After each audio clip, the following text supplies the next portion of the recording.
Solix and for LEX. Want to thank the Quiet Hollers for that song. Remember to check out their music at quiethollers.com. I want to welcome you all to the latest episode of the High Stakes Fantasy Football Hour presented by myffpc.com. I'm your slightly above average host, Eric Balkman, maybe below average host after that opening. And my co-host is indeed the definitive commissioner of fantasy football, Farrell Elliott. Farrell, it's in October. We're heading into week 6. How you feeling about your teams right now? Well, Balky, it's always good to be looking up and have something to look forward to. I had an off week last week with my one outlier football guys team, and I'm now no longer outlying towards the top of the first 100, and I can say I'm in the top of the first 1,000 teams. But, every week, Balky, is a new season in fantasy football. How about your teams in Kentucky, buddy? You always want them to be better, right? You always want them to be better. But yeah. I feel like I'm in a good spot. I can make a run. And I feel like, with the bye weeks coming on here pretty quickly, I feel like I'm in a good spot to make a run and start challenging for some league titles and maybe an overall championship. That is the idea for sure. Love that. Coming up on tonight's show, we're going to discuss all the goings on with Russell Wilson and what happened in the Rams-Seahawks game last night. We're going to talk about the injury concerns that you need to know about. And then Tyler Jackson and Mike Dozier will join the program coming up in about 15 minutes or so to talk about their fourth-place team in the Football Guys Players Championship and much more as well. Shout out to the chat room right now. Feel free to post any questions you might have in there. If you want to connect with us on Twitter, at HSFF or at Eric Balkman is where to connect with us. Of course, at KFFSC, and of course, the KFFSC.com is the Kentucky Fantasy Football State Championship that Farrell does such a great job running. If you want to connect with us on Facebook, it's facebook.com/HSFF and give us a call tonight, 347-426-3682. That's 347-GAME-OVA. HighStakesFantasyFootball@gmail.com is where to reach us. If you have any questions for us, send them in now. We'll try to get to all the chat room questions, all the tweets, all the emails in the Fantasy Feedback segment coming up later in the show. I want to thank our audio engineer, my best friend Bryce, and our audio producer and mutual friend Rob as well. Let's kick things off right away here, Farrell. Ian Rappaport says that Russell Wilson underwent an MRI, and the latest news we got right before the show went off or came to be tonight, about a month, maybe 2 months, that the Seahawks might be missing Russell Wilson after that finger sprain last night, which could give Russell Wilson a mallet finger. That is about the most awful thing I can think of when it comes to finger injuries. So Russell Wilson's going to be out for a while. How do you handicap this situation if you own DK Metcalf, if you have Tyler Lockett on your team, or any of these other Seattle? Let's throw Chris Carson, Alex Collins in there as well. How do you sort of handle these Seahawks receivers now that we know Geno Smith is going to be the man going forward? Well, Geno, everyone who saw the game saw Geno take the team down the field and scored the ball. And he looked efficient, and he looked sharp doing it, which belies the fact that you've got a guy here that's thrown 26 passes in the last 3 years. I think, Geno's on a base contract, probably right around $1 million, probably loaded with incentives. This is his opportunity for an Act 2 in the league and possibly to solidify himself for a job. He is, and I'm all for him getting a second chance. His behavior when he entered the league was a big thing to do with his inability to be successful. And if you eyeballed the team yesterday, even after Lockett fell down and the interception was thrown, you could tell, like it is with most teams, the backup quarterback is oftentimes the most popular guy on the team. So he looks like a guy that's ready to compete, and that's what you need for these receivers. You need to get the ball in their hands and let them, that they can win. Metcalf can win the 50-50 ball. Lockett can get open. I'll throw Gerald Everett, who, if he ever gets back from the COVID IR, might be with this quarterback, might be a weapon in an offense that's going to need all hands on deck. So the running game is less appealing to me, especially after seeing that defense and watching their effort last night. 130 yards and a touchdown for Geno Smith after he came in for Russell Wilson. I think he completed his first 7 passes too. So certainly impressive stuff there for Geno Smith last night. It might not be all fire and brimstone for Tyler Lockett and DK Metcalf owners out there. So stand by, and obviously Geno Smith going to be a popular waiver ad, not only in the Football Guys Players Championship, the FFPC main event, the Kentucky Fantasy Football State Championship, and Superflex Leagues. Think about what he's going to go for with those weapons. We will have much more on that coming up in next Friday's show, as well as we follow this Russell Wilson, Geno Smith thing. Certainly, I think we like what we saw from Geno Smith last night. Dalvin Cook, let's talk about him here for a little bit, Farrell, because this was a guy that we weren't sure was going to go last week. He did go, and he wasn't all that great. Now, he is officially listed as questionable against the Detroit Lions this week. Coach Mike Zimmer says he is going to be a game-time decision, and he did not really practice at any point throughout the week. So right now, it's probably going to be Alexander Mattison, which is a great play against the Lions this week. But, you know, the other thing to keep in mind is if Cook is active. I think it goes without saying. If Cook is active, you play him. If Mattison is active, you play him. But the thing that I guess I'm not too sure of, Farrell, and maybe you can enlighten me on this, what happens if Cook is active, but we get an announcement, you know, before 1 o'clock on Sunday that he's not expected to get the full load, he's not going to get his normal snaps? How do you sort of play that for fantasy then when you know that Dalvin Cook is awesome, but he may not have the opportunity to be awesome for the full 60 minutes? For the first time in my life in fantasy football, I drafted heavily running backs this year. So I'll turn to another running back. Just because I took Dalvin with the second pick doesn't mean that my third, fourth, or maybe fifth-round running back is not able to step in and do very well in this situation. What's hurting my team is, Balky, that you've asked about, and I'm sure everybody's experiencing this, is not only injury, but in-game injury, and they seem to come very early in the games. And it's Madison is a more than capable backup and probably the best handcuff in all of football. I will say this, though. This team is 1-3. They need a win. Minnesota hasn't convinced me that they're necessarily going to go out and win the games they're supposed to, which is one that they're playing this weekend against Detroit. So I can understand what the coach in the training room, and I imagine this player is living in the training room right now, but they're doing everything they can to get him ready to play. And we will see what happens with Cook. Obviously, I think it's going to be a very tough bench for players who drafted him in the top 3, the top 4 of your drafts. How do you bench a guy like that? I don't know if you can, even if he is, you know, labeled as not getting a full complement of snaps. I own him, I think, in 2 leagues, Farrell. If he's active, I'm trotting him out there. And yeah. I know that's a blanket statement because we don't know what you have on your bench, you know. We don't know what you have.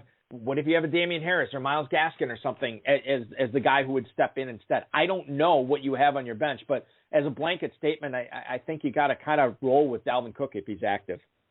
Yeah, and I think I would draw that line at probably guys like Sermon and Williams from Denver and some players like that, maybe even Carter from the Jets. When you get down to your Gaskin and McKissick, and then you've got to reevaluate it and probably just trot Cook out and hope for the best.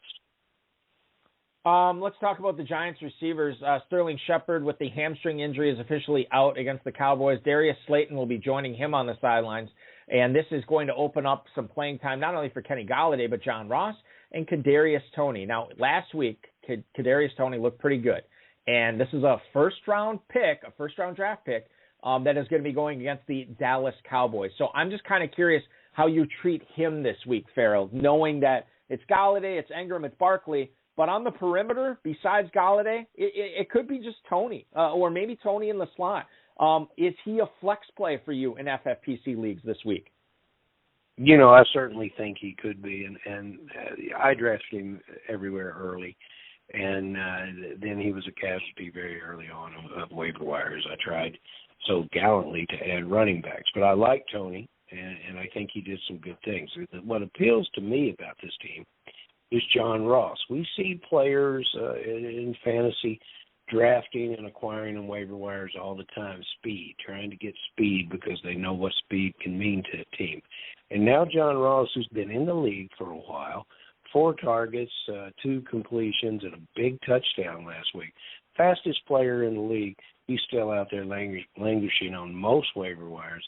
I think that's the player that I would like to take the lottery ticket play on here to add to my lineup instead of perhaps Tony, because I've probably got a receiver that I can fill in. Non-bye week. This will change when we get to the bye weeks, but I've probably got a receiver that I can fill in that'll give me what Tony's going to give me this week. I think I have. I'm with you. I mean, I cut him in pretty much every single league except for my dynasty leagues. I still have him. And right now, like, you know, I go hard on my dynasty leagues for receivers, so I have some better options than him right now. But I'm for sure keeping him around in these leagues I have. You know, and then the other thing to keep in mind, what happens if he has a good week against Dallas? Does he all of a sudden start eating into the Giants' primary game plan? Is all of a sudden, you know, is he going to be a starter out there in the slot? Is he going to be a starter on the perimeter? You know, they drafted him with big plans in mind. You don't draft a receiver in the first, 25 picks of the NFL draft without plans on using him. And those plans could start sooner than you might think if these Shepard and Slayton injuries linger. We have Tyler Jackson and Mike Dozier coming up here in just a couple of minutes. Before we get to them, I do want to talk about the Lions backfield. You know, it seems like we talked about the Niners backfield or the Lions backfield seemingly each and every week we've had this show since the season started. And Anthony Lynn, who's the offensive coordinator for the Lions, said some interesting things yesterday, Farrell, including that he wished he would have gone to Jamal Williams in a few more situations during Game 4 after he watched the game film. This is something that DeAndre Swift owners had been concerned about since the 1A, 1B comment came from Anthony Lynn in the preseason. But you look at the Detroit backfield, you don't expect a ton, right? Because there's a lot of negative game scripts involved with Lions running backs this year. 8 carries for 16 yards, 4 catches for 33 for Swift last week. Williams, 7 for 25 as far as carries go. That's what he had in week 2. The Vikings, who they play this week, allow just under 5 yards per carry. Now, I don't know about you. This is how I'm sort of attacking it. DeAndre Swift is a top 25 back for me this week. Jamal Williams is not far behind. So if I have Swift, I'm starting him.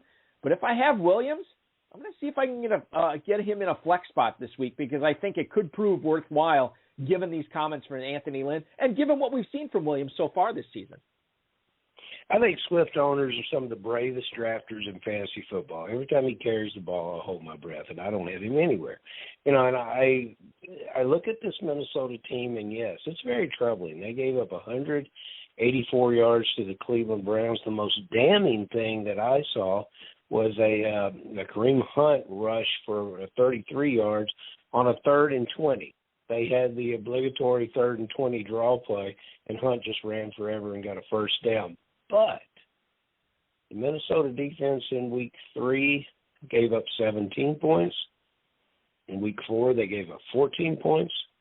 Detroit has problems scoring the ball many times in their games. So I'm not sure that either of these backs are going to cash into that end zone, which is what I believe at this time of the year you're going to need to win your fantasy league and win your and advance in the FPC. So I'm not overwhelmed. You know, there's 2 big defensive tackles that have not played well for Minnesota. Both of them acquired in free agency. Tomlin came over from the New York Giants, and I think it was Michael Pierce. Baltimore was his home before he headed out to Minnesota. These guys have not played well, but they're probably going to. And Detroit's probably a place they're looking to pick it up a notch. So yeah, I'm not as high on the Detroit backfield as you are, Balky. Yeah, and we'll see. I mean, obviously, I think anytime you have a negative game script, dominant team like the Lions, I think you have to be a little skittish about it. I was heavy on Swift at the start of the year. Well, not at the start of the year. I didn't draft him in a whole lot of redraft leagues. I do have him in a lot of dynasty leagues. And so I'm fine with starting him against the Vikings. Maybe I'm wrong. Farrell's been right about these things before, but it's given how my teams are structured with not an abundance of running back depth, but an abundance of receiver depth. I think Swift to me and Williams make for good starts for my teams. Hopefully that helps you out and anybody who went with heavy receiver teams and not heavy running back teams this year. Let's get into tonight's guest, ladies and gentlemen. We have two of them. And the first one I want to bring in is a guy who has been playing fantasy football and losing money to his friends for the better part of 2 decades. 7 years ago, he decided that he was going to up his stakes and join the FFPC, where he said he lost even more money to strangers. However, because of the gambler's fallacy, he was due, and in 2017, he upped his stakes again, joined the 750 Dynasty League with the FFPC. He's already got one title under his belt in his 750 Dyno number 30, and he also is a film producer whose one of his latest films, called Dragged Across Concrete, starring Mel Gibson and Vince Vaughn, was in theaters. You can still check it out streaming now. It is Tyler Jackson, who's been on this program before. And I also want to bring in, ladies and gentlemen, Tyler's buddy. Again, last 2 decades, he has been using fantasy football as a way to overcompensate for his so-called lack of athletic skills. He was ripped from his simple life of winning home leagues and coaxed into the FFPC by Tyler Jackson, his buddy. And I saw how much more stress was involved in high-stakes fantasy football. So he jumped at the chance to complicate his life and put himself even further into debt. These co-workers turned into co-owners last year. Tyler and Dozier created Frank Gore's Hog Squad, and now they have a friendship so strong that even Tyler, beating Dozier in their film industry fantasy Super Bowl, couldn't break up the newly founded Hog Squad, even if Dozier is still a little bit bitter about it. Dozier is a writer and a co-host of the comedy film podcast Cinematic Quicksand, which is streaming on all platforms. Please welcome into the program tonight, ladies and gentlemen, Tyler Jackson and Mike Dozier. Gentlemen, welcome into the program. Thank you. Thank you so Great much. to be here again. Yes. Yeah, it's awesome. Tyler. It's awesome. It's awesome to have you again. We had you on for being a dynasty champ, and now you're floating. You and Dozier are floating right around the top of the leaderboard for $500,000 in the Football Guys Players Championship. What's been the conversations that you've had with Dozier, given how high you are for $500,000 right now, man? Yeah, if only you could see our texts back and forth. It's kind of a pinch me moment, playing in the FFPC for so many years and never even, dreaming about being at the top of the leaderboard at any week. So the fact that we're a quarter of the way through the season and find ourselves in 4th place is a dream come true. I still think it's all going to fall apart, but for now I'm riding the wave. Guys, I think it's so indeed. very cool. I think it's so very cool that you guys talk about it and spend a lot of time going back and forth. Here in Kentucky, I see the leaderboard, and I'll send a guy a text, and I'll say congratulations, and all I get back is don't jinx me. Don't jinx me. Don't say anything about it. So you guys are on your way, and congratulations to you. Thank you. Yeah. Well, thanks. We've already mentally spent most of the money, so getting to the $500,000 will just be a break even for us. Exactly. I'm gonna have to win love next it. year, actually, because I've spent so much money in my head. So. Yeah, you guys are in the film business. I can tell. Obviously. So you guys, I'm kind of curious. So Tyler, we talked a little bit about this, but I want you to remind the listeners. I'm going to let you go first here. How you sort of got into film production and the irons that you have in the fire currently, and then Dozier too. I want to hear more about the podcast, obviously, and I want to hear more about your experiences as a film producer and a person who works on some on films right now.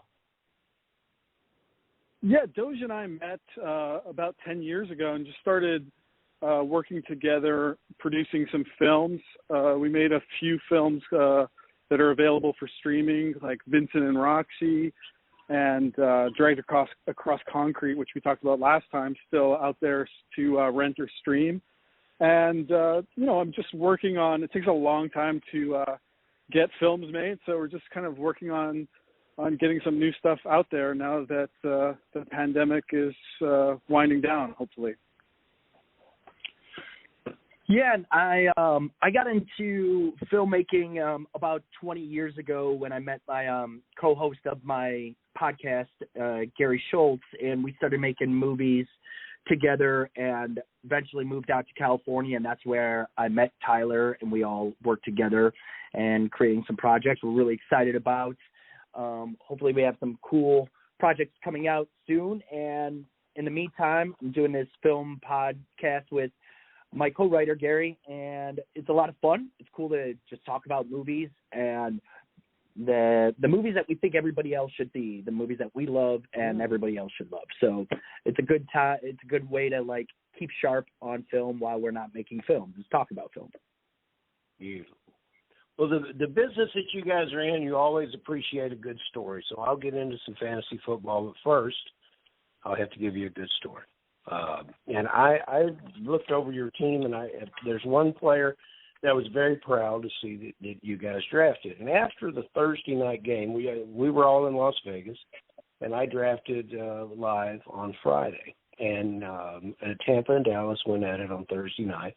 And no one has run the ball against Dallas and against Tampa, and I did not expect the Thursday night game to be any differently. And I sit down at my number 2 spot and dutifully drafted Dalvin Cook, like you're supposed to do, and then began the long wait to see what wide receiver I was going to get. But at the 12 and 13 turn, I noticed that on the board, still available, Ezekiel Elliott.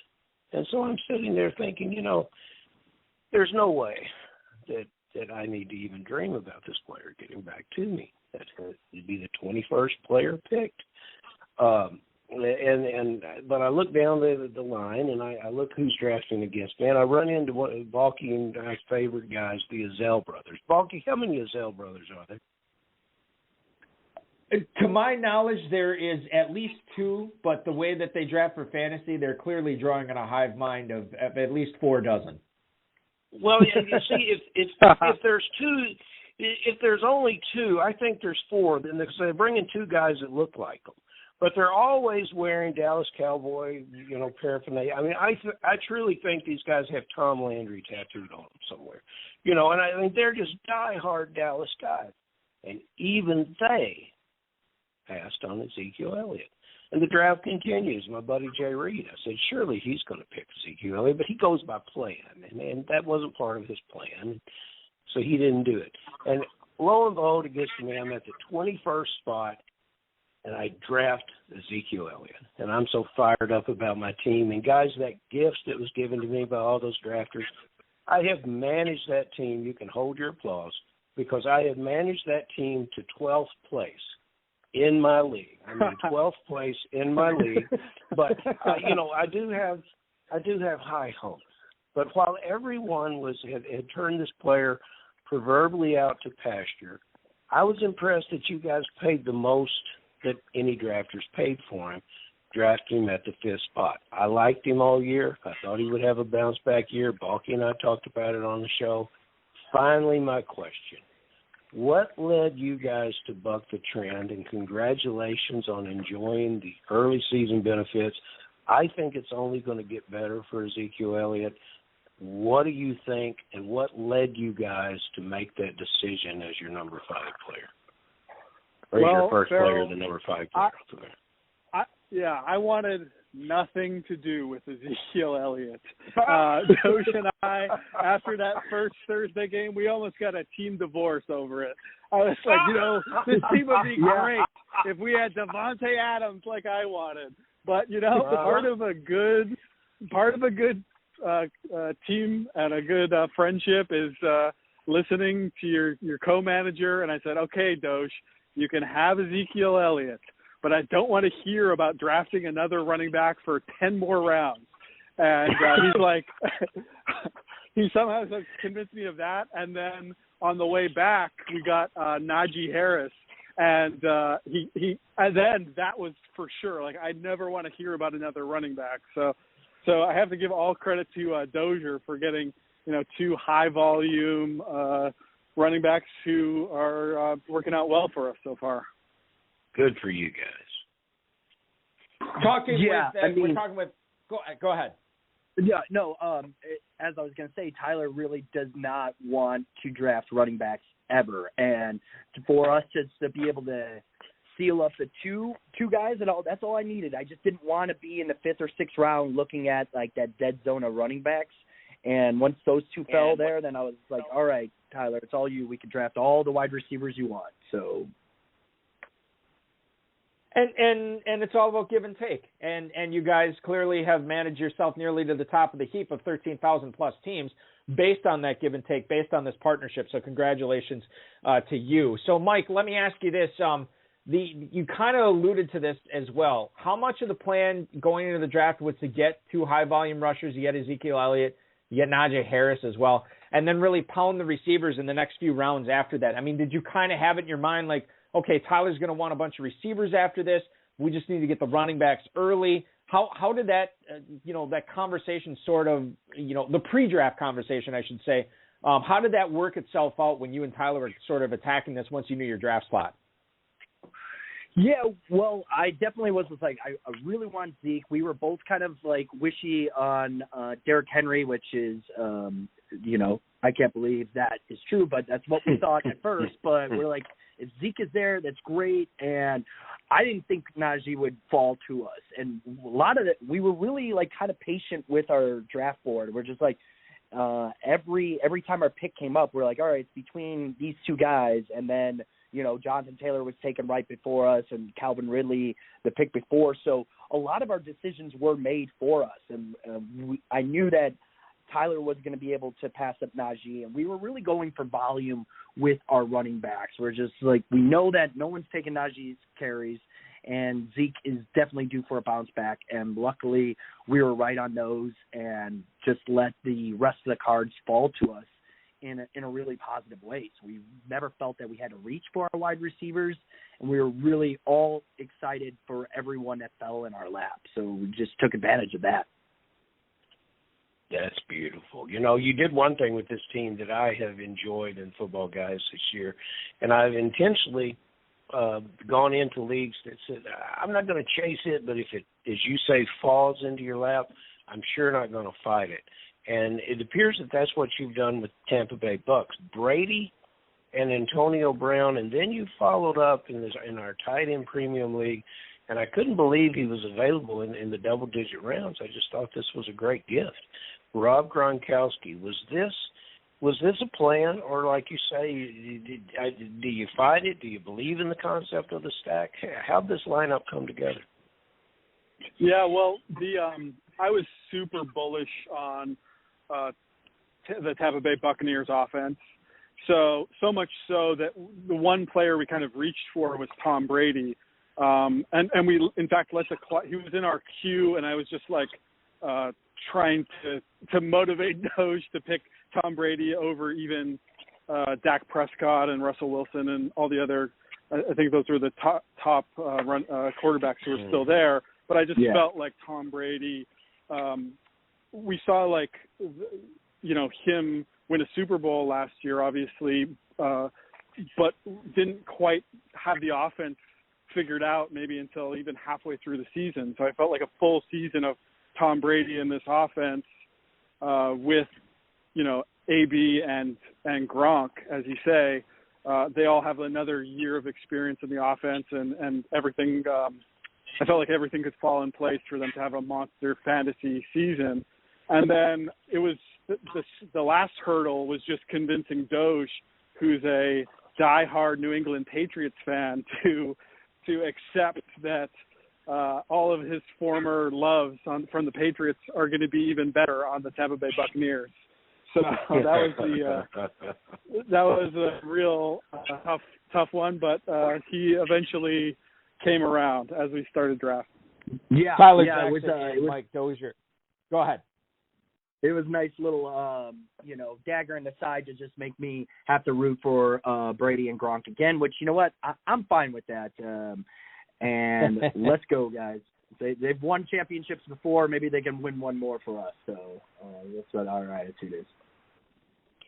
When we started the show today, well, not right when we started, but towards the top of the show, we talked a little bit about Kadarius Toney and what he could do without Sterling Shepard and what he could do without Darius Slayton in the Giants lineup this week. So you guys, Tyler, add Toney and Dan Arnold. off the waiver wire this past Wednesday. I'm just kind of curious what your expectations, maybe in the near future, week 6 or week 5, beg your pardon, and what you have, what expectations you have for those guys, and then the rest of the season. How good is Dan Arnold? How good is Kadarius Toney going to be when we look back at the 2021 season? What are we saying about these guys? Go for it, Doge. Doge is the one who's all about these two players. Yeah, I was really excited about Dan Arnold and just really how the Jags were really using the tight end. I mean, we even picked up their previous guy who got injured, and once they traded for Dan Arnold, rookie quarterbacks and their tight ends, we just thought that was going to be a pretty good steal for us. And we're lucky we're in a position where we don't need these players to start this week or, even next week. So if we can sit on these guys and maybe Dan Arnold does get, 8 targets a week, and that'd be great. It's an awesome bye week fill for us. And Toney, we don't know what the ceiling is for him. And there was another Giants rookie wide receiver that came out a decade ago, and Odell won a lot of leagues. So if we can get lucky with that, Toney missed a lot of training camp like Odell as well. So, if it costs $50 a fab to sit on this player, and maybe he has an incredible ceiling that, we have the luxury of waiting for. It was in a position where our roster allowed us to kind of take these risks and look for long-term payouts, Mm-hmm. Roster does allow for risk right now, but that's soon to be over because, boy, man, it's with the bye weeks coming up and with the injuries and all of the balancing act that we must do. I sometimes look at players that I've been very patient with, and Eric and I talked about patience last week as a key to being victorious in fantasy football. And I also, my patience always goes a little further with players that I absolutely love. And I see you guys rostered one of those guys, J.D. McKissic. Balky and I talked about him on the show. We told players last year to put him in the lineup. He delivered in certain games. We've already seen him do well this year. Naturally, the targets are not the same because of the change in the quarterback. The beginning of the year change and the end of season change. But I want to know what you guys think of McKissic. Is he the kind of player that you would fight to keep hold of, or would he be the kind of way that I handle my roster in early on trying to upgrade it and Toney being a casualty? How deep are you guys in on the possibilities that McKissic can deliver for you during bye weeks and during the double-digit weeks of the season? Yeah, I'm a huge J.D. McKissic fan. I liked him even back when he was on the Seahawks, when Russell Wilson was saying he's a special dude. And, you had to have a lot of patience with McKissic this past week, 59 minutes and 30 seconds of patience in that game. But then when he gets the ball in his hands, he can just make magical plays. Like that touchdown is just the touchdown of the week. And I think that with the news coming out today that Antonio Gibson's playing with a stress fracture and trying to work through that J.D. McKissic's only going to, see even more touches. Already he's averaging somewhere in the 50% of snaps neighborhood. So to me, when you have Gibson potentially injured with a kind of a long-term injury here, and McKissic already hovering in the 50% of snaps, it's everything kind of working out for him to have some more explosive plays. And again, the rookie quarterbacks love their tight ends and their checkdowns, and J.D. McKissic can add a lot of value with the checkdowns there. So I definitely plan on keeping him on our roster the entire season. Beautiful. Okay, so we're talking with Tyler Jackson, Mike Dozier, the fourth place team in the Football Guys Players Championship this year, heading into Week 5. Mike, this is interesting because James White is out for the season, and Ramondre Stevenson has sort of been forgotten about, I guess, for all intents and purposes by the coaching staff for what we care about for fantasy. and J.J. Taylor fumbled. So I'm looking at what used to be a landmine, Patriots running backs, now seems to be like this is all coming up Damian Harris right now. Mike, are you guys fairly bullish, or how bullish are you on Damian Harris for the remainder of the season with all these things befalling the rest of the backfield? Yeah, in the beginning of the season, I was really avoiding the Patriots backfield because there were so many good running backs. But then, a fumble here and a fumble there, and then you're in Belichick's doghouse, and now it's just really Damian Harris is the last man standing. I did like that he got 2 targets against the Bucs. I still think that Bolden is going to get a lot more of those targets. And Harris did have a couple bad matchups back to back with the Saints and the Bucs, but I think that the Pats are going to get better overall in offense, and they'll get Trent Brown back pretty soon. They have 4 O-linemen that will be missing this game coming up, which is very scary. But I guess if you have to pick a week to not have 4 linemen going against the Texans is what you want to do, So I think he's going to be a solid 2 for the rest of the year. But yeah, I was not high on him, and then I got a little high, and now I just think that the Pats defense or offense will kind of simmer out and balance out, and he'll be able to get you some good weeks. Yeah, I think that too. But be a little bit leery of those Houston Texans fellas. They play a hard-nosed, strong football. That's all I can tell you. We've got a player right up the road from me here in Cincinnati. That's the big question mark this week, and we already know a player from the University of Louisville, one of Balky's favorite guys. Jair Alexander will likely not play or will not play. Is out this weekend. And, when Higgins went down, that was a punch to my gut because I had him in a lot of teams. And I think he's a special player. This goes back kind of to what Balky and I were talking about very early on with Dalvin Cook. This is the kind of player that's very, very difficult. Doge, maybe you take this one. T. Higgins, if he's up, is he in your lineup? Oh, absolutely. I think T. Higgins is the alpha there, and I think he's just going to remind everybody of that. And, Chase has had a good couple games, and Tyler Boyd is a good player, but Higgins is that offense there. And, he had 10 targets week 2. He is a solid 15-point floor player. He's coming back from a shoulder injury as well, and I think that there's maybe a little bit of a lower risk than, if it's a hamstring or ankle shoulder. Give him a shot, throw him out there and let him get, 8 for 70 and a TD for you. I think that's totally doable. This is going to be high scoring game, back and forth points, or the Bengals are going to be, getting some junk points. Either way, Higgins is starting with no worries for me at least.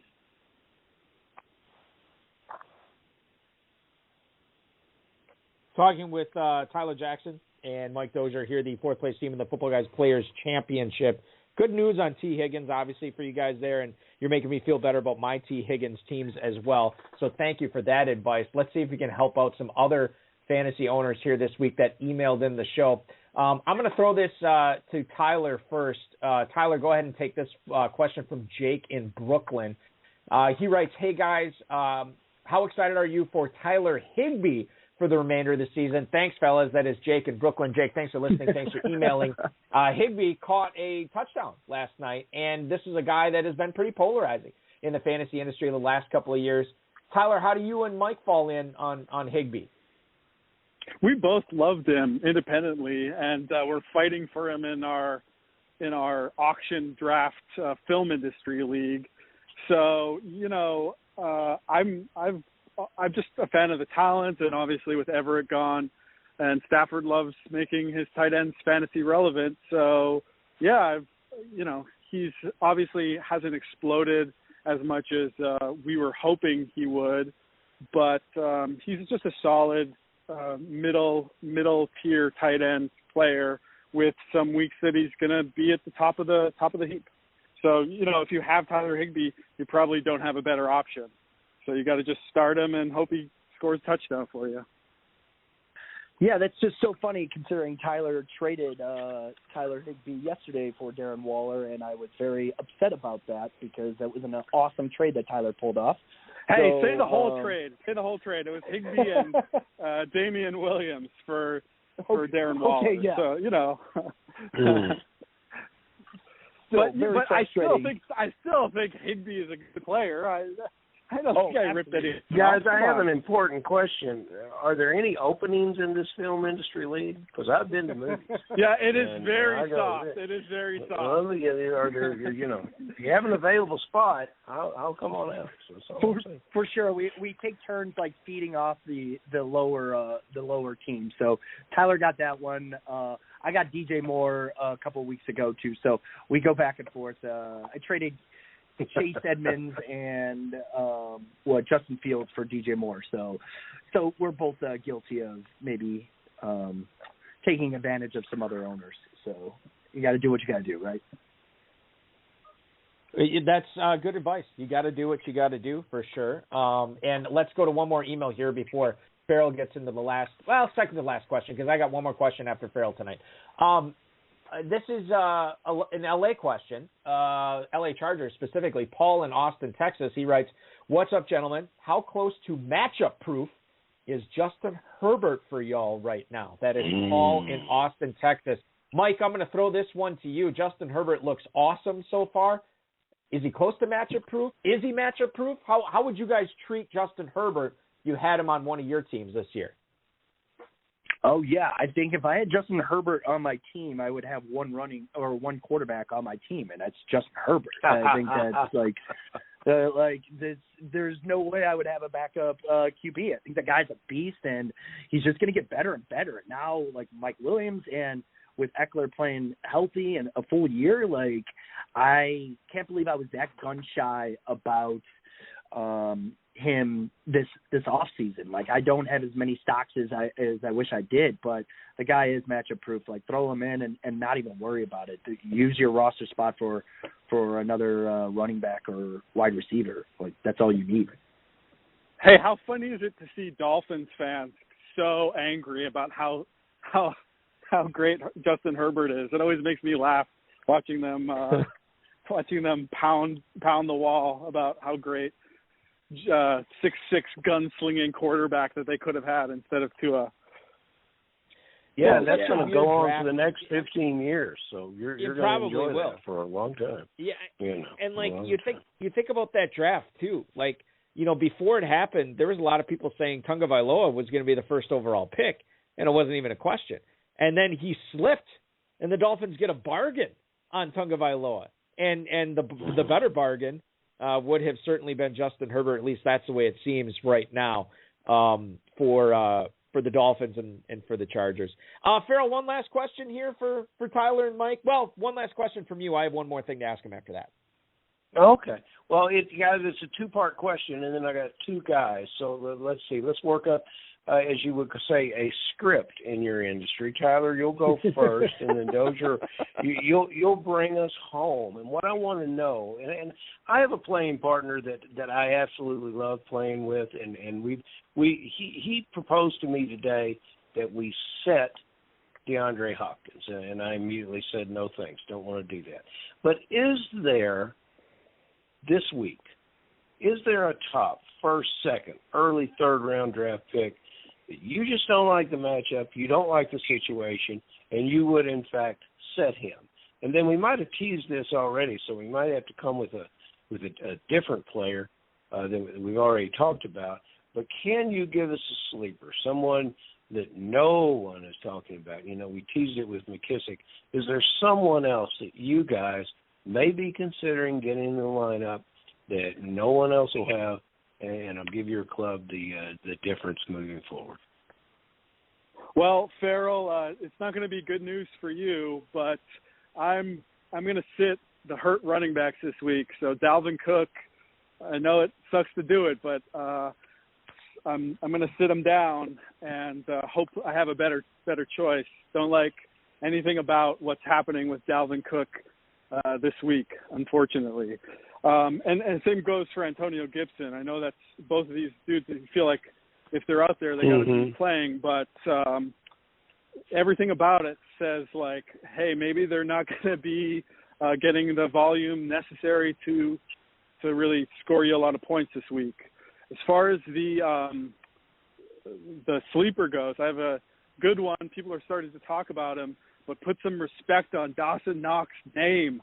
He is a tight end who all he's doing right now is scoring touchdowns for you. And I love the matchup this week against the Chiefs. And Dozier and I love losing money on anytime TD same-game parlays. The only one we've ever hit in our life is the Kansas City Chiefs Buffalo Bills playoff game. We had Dawson Knox, McCole Hardman, Clyde Edwards-Helaire, and Travis Kelce. We are going to hit that exact same parlay again this week, and that's just a gift to all of the high-stakes fantasy football listeners. Put those four dudes in a same-game parlay and write us an email afterwards thanking us.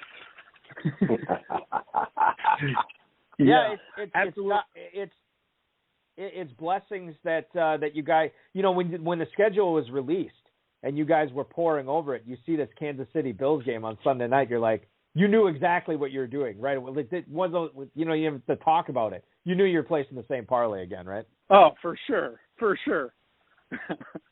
Yeah. We actually lost a $16,000 same-game parlay. The only leg, it was this crazy parlay I cooked up all off season for the first Thursday night football game, and the only leg that didn't hit was Zeke anytime TD. And if you remember that sequence, he was, stuffed at the one twice, and that also almost contributed to Doge and I having a fantasy divorce. But that was it's okay. We'll get it this week. Yeah.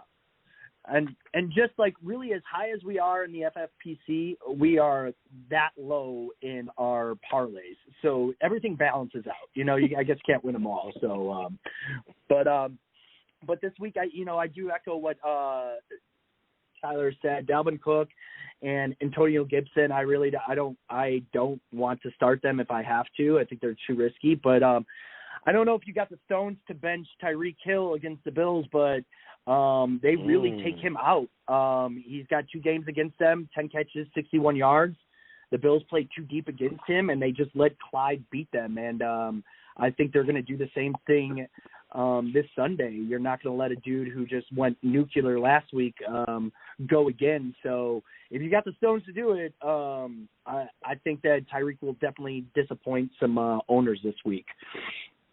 And as the sleepers, I'm super high on Laviska Shenault. I think the Titans are terrible on defense, and without Shark there, I think that this guy's ready to be a grown man and ball out. I think that he could have a huge game, and also I'm a little excited about Michael Carter against Atlanta. I think this is going to be his true big come-out game. I can see the Jets jumping on Atlanta and really controlling the ball there and giving him some carries. So those are my two. And I'll tell you this, that reminds me, everybody make sure you get your lineup set for that Michael Carter breakout game, which kicks off 9:30 a.m. Eastern time on Sunday. I host a local fantasy show here in Northeast Wisconsin, and my co-host made the special announcement. We all know what we do on the weekends, right? Set your lineups on Saturday afternoon or even Saturday night to make sure that you don't get that surprise Sunday morning, especially with everything that's going on with the Falcons pass catchers right now. Good advice there. Okay, so the last thing I want to ask you guys, and Tyler, I'm going to let you go first. We talked about the Mel Gibson Dragged Across Concrete movie with Vince Vaughn, Jennifer Carpenter in that as well, always one of my favorites. We talked about how you produced that one. What else do you have? What do you have, that you're working on right now? What do you have that's coming down the pipe? I have actually a TV series coming out called Through about a band of hikers. It's a documentary series about a band of hikers who set out to hike 1,200 miles across the wildest trail in America, hiking from Glacier National Park all the way to the ocean. And that should be coming out in a few months. So take a look out for that one. That's awesome. Fantastic stuff. And Mike, we know you and Tyler have collaborated before as you guys are co-workers. So tell us a little bit about what you have coming up, and also tell us a little bit more about this podcast that you're producing right now, which is basically streaming anywhere you can get your podcast, called Cinematic Quicksand. Yeah, Cinematic Quicksand is something, many people during the quarantine decided to pick up podcasting, and I've known my buddy Gary for 20 years, and we love watching all types of weird movies, and we have a pretty good rapport together. So we wanted to do something that we can highlight, certain kind of fun movies that we like. We want to do our guilty pleasures, or, our Dirty Dozen, which is our 12 movies that created us, that we feel, And last week, what did we just do? Drawing a blank here. We did Carpenter. Well, tell them about the football Craven. one. Yeah, we did the 4 quarters, so we did 4 different football movies. So we broke down the train wreck that is Any Given Sunday. So much slow motion in that movie. But man, is it so over the top and so amazing. And then the classic college football movie, The Program, which is an utter mess. Latimer, place at the table. Place at the table. I love it. Yeah, like that guy's not on steroids. Okay, cool, guys. Just enabling bad behavior from college athletes. I just love those movies. So, but it's Halloween season. It's spooky season. This is I like horror films, and my writing partner and we've written a few horror comedies. One is Devil in My Ride. That was the one that kind of got us started in filmmaking, and that's on Amazon. It's a very low-budget film, but it was made out of love, and it got us to L.A. And next we wrote this killer teddy bear movie that is in pre-production right now. I'm very excited about that, and Tyler's helping with that. We're really excited about doing a crazy killer teddy bear movie, comedy, and horror and all that stuff. So we love spooking people out and then making them laugh as well. So having fun creating art and stories like that. Yeah, that's awesome, guys. Especially when you consider, the time of year we're at. This is what it's all about. So this is good stuff. Teddy bears. Beg your pardon. Teddy bears are for lovers, and your co-host is directing this, right, Doge? Yeah. He's directing it. We wrote it together about a guy who gives a teddy bear to a girl when he breaks up with her, and it kind of unlocks this killer teddy bear curse. And the only way to break it is mending all the hearts that he's broken in college. So he has to go around apologizing to all his college girlfriends while these bears are wreaking havoc. So it's crazy, over the top, but it has a lot of heart too. So we're really excited about that, and hopefully we could get going on that and blow some minds. Well, I'm excited for you to blow some minds, and hopefully when you win this $500,000 in the Football Guys Players Championship, you can blow some of that cash on producing some more amazing films, more amazing TV shows, everything that we want to get into. If you want to follow Tyler on Twitter, he is at Dropout Films. If you want to follow Mike on Twitter, you can follow him at Dozier, Doze. And, of course, Cinematic Quicksand is on Twitter at Cinematic Quicksand. Guys, thanks so much for making some time for us tonight, talking a little fantasy football with us, and good luck the rest of the way. I really hope you guys are the lucky winners, and the ball bounces your way in the championship round. Thanks so much for spending your Friday night with us. Guys, thanks for having us. Thank you. Yes, hopefully we can talk again at the end of the year. So thanks, that's guys. the plan. That'll be the plan. We'll call that Plan A. We'll We'll talk a little bit about Teddy Bears Are for Lovers and the $500,000 grand prize, and that'll be a show. That's a show. Sounds good to me. Tyler Jackson and Mike Dozier, ladies and gentlemen, joining the High Stakes Fantasy Football Hour this week. 4th place in the Football Guys Players Championship as we head into Week 5. Farrell, let's go through this rapid-fire all-start-stick questions in fantasy feedback tonight, and they kick off with Jeff in New River, Arizona. Should I play Joe Burrow against the suddenly vulnerable Packers secondary, or roll the dice on a big day from Trey Lance? We found out today from Kyle Shanahan that Trey Lance will indeed be starting for the Niners. Farrell, is that enough for you to play Lance over Burrow, or are you still rolling with the sophomore out of LSU? Absolutely not. We're going to stick with Joe Burrow. Joe Burrow came alive in one half versus the Jags, Balky. He's got 9 touchdown passes on the year, threw for almost 350 against the Jags. He started now with the season last year that he had. This season, we're already pushing past some of the numbers that he had in his injury-shortened season last year. Trey Lance started the game last year. It was against Central Arkansas. Jeff, you put Burrow in your lineup. I can't, my co-host Leo Kuiper Jr. on the Appleton Trophy Fantasy Football Show here on the Score, 95.3, 99.1 in Northeast Wisconsin, Appleton, Oshkosh. He has been saying Joe Burrow, Joe Burrow, Joe Burrow all week. He is a big fan of Joe Burrow against the Jair Alexander-less secondary for the Packers, which you alluded to earlier, Farrell, and I kind of starting to agree with them. You get Higgins, you get Chase, you get Boyd, Uzomah, maybe even Mixon now at this point. We'll see what happens there.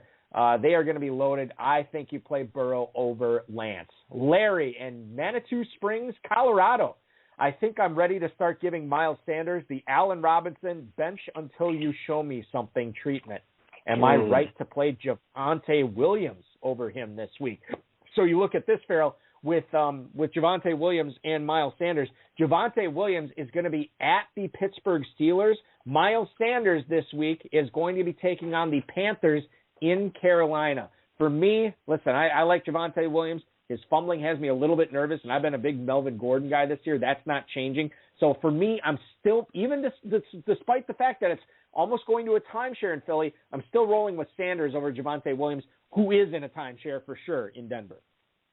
And I think you're making a serious mistake there, Balky. The train of Javonte Williams is picking up speed, and, Balky, you need to be on it and safely in your seat. Williams not only is beginning to carry more every game, but he's catching the ball a little better. 3 catches in the last 2 games. He's running angry. Pittsburgh is 11th in the league against the rush, but I think that might have something a little bit more to do with game script. Miles Sanders has 9 rushes over the last 2 games, and while we got one guy here gaining speed on the tracks, we have Miles Sanders and a lot of this offense just completely going off the tracks. Plus, you've got Gainwell knocking on his door.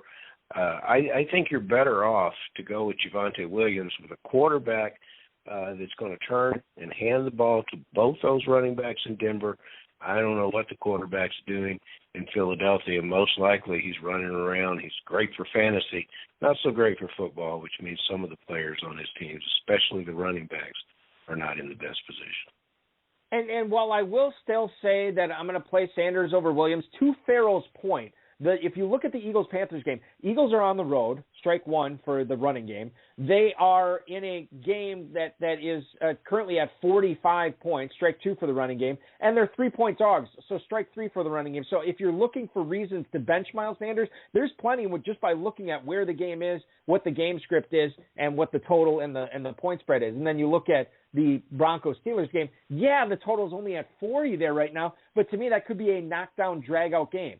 How do you knock down and drag out with a strong running game and a defense, with which the Broncos obviously have? So there's reason to start Javonte Williams there as well, as Farrell just told you. Moving on to the next email. What's up, my Friday night heroes?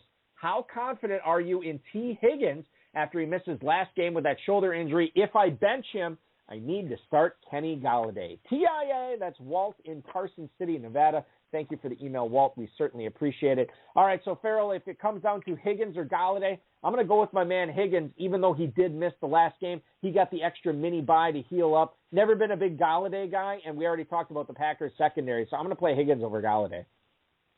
I'm playing Higgins too. I am a big Golladay fan.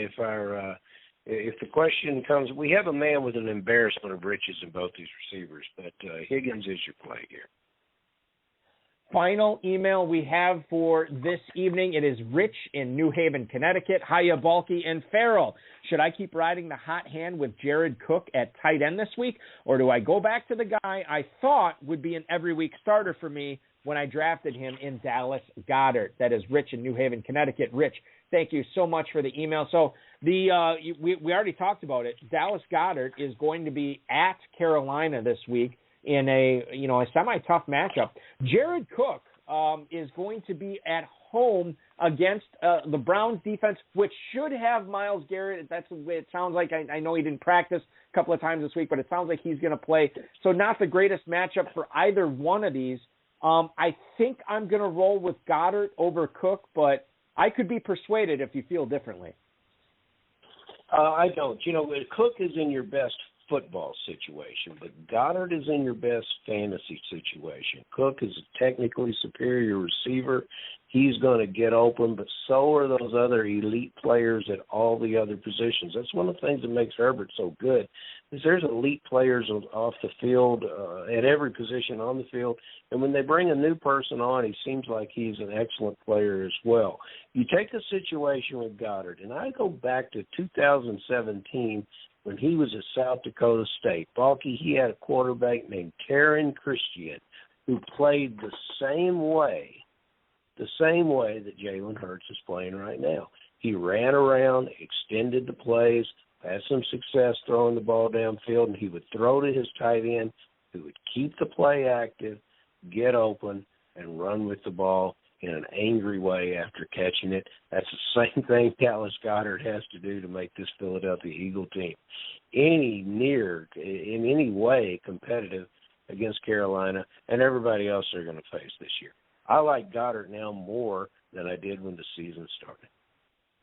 Yeah, and I think you make a pretty strong case for him there as well, and it's only amplified my belief that you got to play Goddard over Cook this week for sure, and only amplifies my belief in that I have the very fortunate situation of hosting a high-stakes fantasy football podcast with one of the most knowledgeable minds out there, and that is the KFFSC Commissioner, Farrell Elliott. You follow him on Twitter at JFarrellElliott. Follow the KFFSC on Twitter at KFFSC, and if you want to learn more about it, KFFSC.com. Compete against me and other high-stakes players as well. It is such a fun time, and I look forward to doing that the remainder of the season. It's been great so far, Farrell, and it's been great hosting this show with you so far this season, man.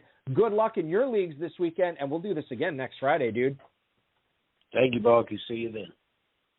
Farrell Elliott, ladies and gentlemen, this completes tonight's broadcast. I want to thank Tyler Jackson, Mike Dozier, Farrell Elliott, the FFPC, Rob Bryce, and, of course, each and every one of you. Want to give a few birthday shout-outs to some former guests and some FFPC players tonight. Jamie Joseph, who has been on this program, as well as the RotoViz High Stakes Lowdown, which you can check out the latest episode, rotoviz.com/podcast, featuring the Football Guys Players Championship overall leader, Jay Flake. Got into a lot of good stuff on that program, including stuff on Hunter Renfro, Mike Williams, and more, rotoviz.com/podcast or anywhere you get podcasts.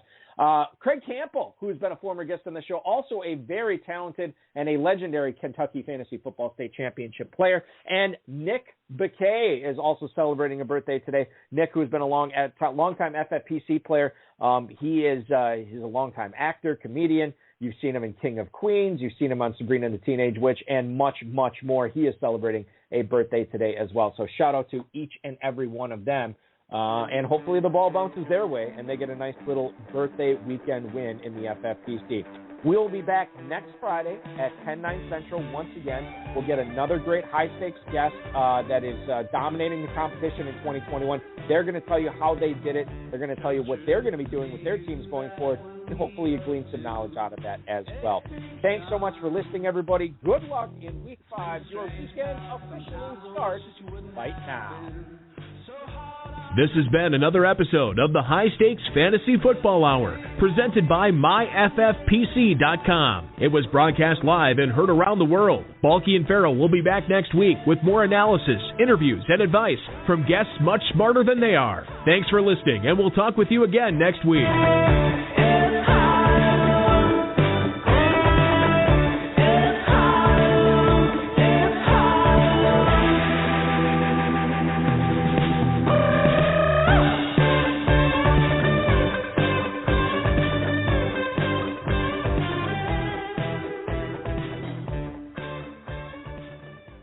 One other thing I should mention, I should have made a bigger deal out of this. I know with the Calvin Ridley and Russell Gage news, it's certainly not great if you have any Falcons pass catchers. Remember that they are not, if you did make any bids for Sunday morning for the FFPC waiver wire that goes through at 10 a.m., remember Falcons and Jets are not eligible for that. So if you do have a hole to plug in your lineup, and they include Falcons and Jets. You will not be able to use Falcons and Jets off the waiver wire in that lineup. Take care of that right now. Make sure you're covered right now, and make sure if you do need to plug those holes, you are going with different teams.